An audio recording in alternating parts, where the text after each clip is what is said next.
안녕하세요. 오늘은 7월 19일 월요일입니다. 오늘은 이사야 44장 1절에서부터 20절까지를 본문으로 큐티 가이드를 시작하겠습니다. 먼저 오늘 이 본문을 통해 제가 묵상한 하나님은 처음이요 마지막이신 분입니다. 6절 말씀 읽어볼까요?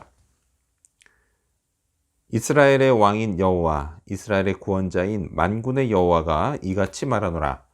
나는 처음이요 나는 마지막이라. 나 외에 다른 신이 없느니라. 아멘. 자, 이 6절을 통해서요, 하나님은 제게 당신이 어떤 분인지를 선포하십니다. 저를 영적 이스라엘로 보면요, 하나님은 저의 왕이시고 구원자이시고 전능하신 만군의 하나님이십니다. 자, 또요, 처음과 마지막이 되시는데요, 이는 하나님이 역사를 시작부터 끝까지 주관하신다는 뜻으로 제 출생에서부터 죽음까지, 그리고 보다 근본적으로는 제가 어머니 뱃속에 생기기 전부터 천국에서 영원한 생명을 누릴 때까지 제 인생을 모두 다 주관하시는 분이다 라는 뜻입니다. 자, 이 사실을 확신하면 살다가요, 고난을 당해도 그 순간에는 잠깐 두려울 수 있지만 결코 계속해서 두렵지는 않습니다. 더욱이요, 그 처음과 마지막이 되시는 하나님이 제 안에 저와 함께 계신다면 저는 더더욱 두려울 게 없습니다. 자, 그런데요, 이런 일은 실제로 일어났습니다. 이 땅에 오신 구원자로 오신 성자 하나님이신 예수님이 지금 제 안에 저와 함께 계시기 때문입니다. 제 인생의 주인이 되시겠다고 약속하셨고, 그리고 또 영원히 저를 떠나지 않겠다고도 약속하셨습니다. 자, 처음 읽은 이 6절 말씀처럼요, 하나님 외에 다른 신은 없습니다. 그래서 저는요, 하나님만 믿습니다. 이건 당연한 일이지만요, 동시에 편리한 일이기도 합니다. 왜냐?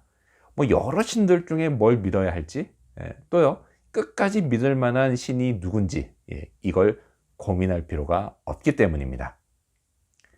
자, 그렇다면 계속해서 오늘 이 본문을 통해 제가 발견한 인간의 모습, 어떤 게 있을까요? 오늘은 여호와께 속하게 된 사람들을 볼 수 있습니다. 5절 말씀을 읽겠습니다. 한 사람은 이르기를 나는 여호와께 속하였다 할 것이며, 또 한 사람은 야곱의 이름으로 자기를 부를 것이며, 또 다른 사람은 자기가 여호와께 속하였음을 그의 손으로 기록하고 이스라엘의 이름으로 존귀히 여김을 받으리라. 아멘. 자, 지금 이 말씀은요, 예수님이 이 땅에 메시아로 오시면서 성취되었습니다. 자, 그 전까지는요, 아브라함의 혈통을 이어받은 이스라엘 민족만이 자기가 여호와께 속했다라고 말했었습니다. 하지만요, 예수님이 오신 이후로는 그분을 구주로 믿는 모든 사람들은 다 똑같이 여호와께 속하게 되었습니다. 그래서요, 아무 거리낌 없이 나는 여호와께 속하였다라고 말할 수 있게 됐습니다.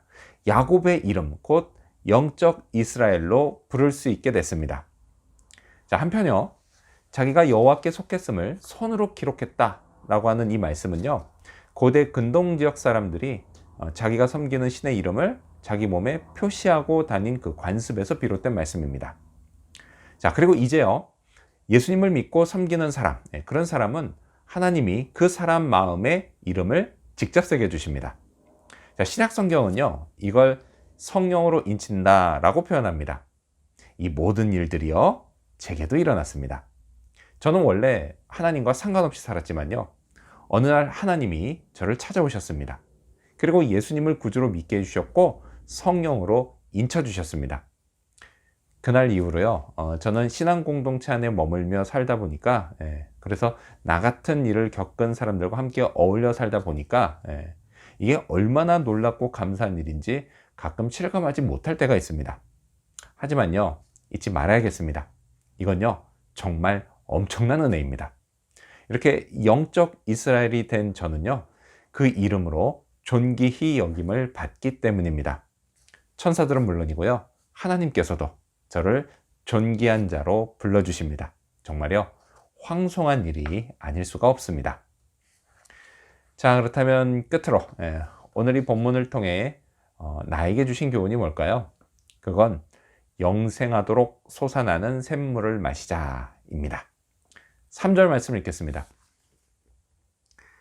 나는 목마른 자에게 물을 주며 마른 땅에 시내가 흐르게 하며 나의 영을 내 자손에게 나의 복을 내 후손에게 부어주리니. 아멘. 하나님은요, 목마른 자에게 물을 주십니다. 예수님도요, 당신을 믿는 자에게 물을 주신다고 약속하셨습니다. 자, 주님이 주시는 물, 그 물은요, 주님 말씀대로 영생하도록 솟아나는 샘물입니다. 육신의 갈증? 그건요, 냉수를 마시면 해결이 됩니다. 하지만요, 영혼의 목마름은 오직 주님이 주시는 영생수로 밖에는 해결할 수 없습니다. 자, 한편요, 영혼의 목마름, 이건 어떤 모습으로 나타날까요? 물론 다양한 모습으로 나타날 겁니다. 그런데요, 그 중에서도 제게는 그것이 희망을 잃어버리는 것으로 나타납니다. 그래서요, 앞이 막막해서 몸에 힘이 빠지는 것으로 나타납니다. 자, 이럴 때 해결책, 그건요, 오직 주님밖에 없습니다. 주님이 주시는 영생하도록 솟아나는 샘물을 마셔야 합니다. 그러면요, 다시는 목마르지 않게 됩니다.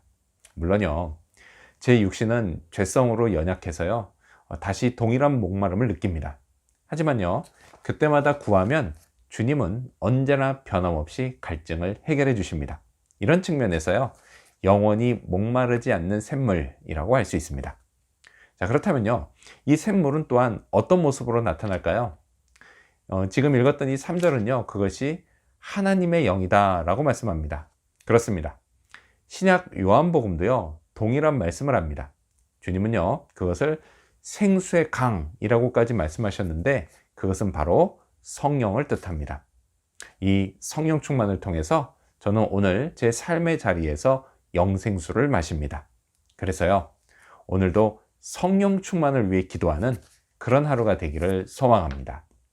기도하겠습니다. 처음이요 마지막이신 하나님, 그래서 고민하지 않고 제 인생을 주님께 맡기게 하여 주시옵소서. 그리고 예수님을 구주로 믿어서 여호와께 속한 사람이 되게 해주시니 너무 감사합니다. 그래서 천사들은 물론 하나님께도 존귀한 자라는 말씀을 들을 수 있게 해주시니 너무도 감사합니다. 이 은혜를 잊지 않게 하여 주시옵소서. 그리고 성령 충만으로 영생하도록 솟아나는 샘물, 이 샘물을 계속해서 마시게 하여 주시고 그렇게 하나님께서 주시는 새 힘으로 또 목마름을 해결받으며 그렇게 살아갈 수 있도록 도와주시옵소서. 오늘 하루가 그런 하루 되기를 간절히 바라오며 예수님의 이름으로 기도합니다. 아멘.